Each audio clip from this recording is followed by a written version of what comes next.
其實植物一啲枯萎咗嘅位置要剪走，如果唔係會阻住好嘅生長。其實斷捨離都係同一樣道理，唔係淨係物件，人與人之間一啲唔好嘅關係都一定要果斷斷捨離。就好似剪走枯枝咁，唔好俾佢搶走你嘅養分。小人就好似雜草，佢會搶走你嘅養分，仲會令你睇起上嚟冇咁健康。寧願接受孤獨，都唔好將時間交俾虛偽嘅關係。小人往往得寸進尺，沉默或者忍讓只會令佢哋更加猖狂。如果關係唔可以一刀切，咁就保持基本嘅禮貌，減少私交就可以啦。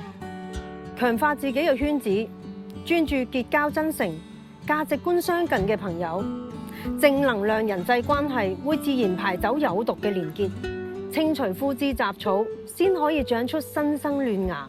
遠離小人，先至會轉好運。有啲關係啊，要親手結束，修剪人際關係，運氣才會發芽。清出空間，啱嘅人先會入嚟。你有冇試過遠離咗某啲人之後，發現自己嘅運氣變好咗啊？如果有，留言話我知你嘅小故事啊！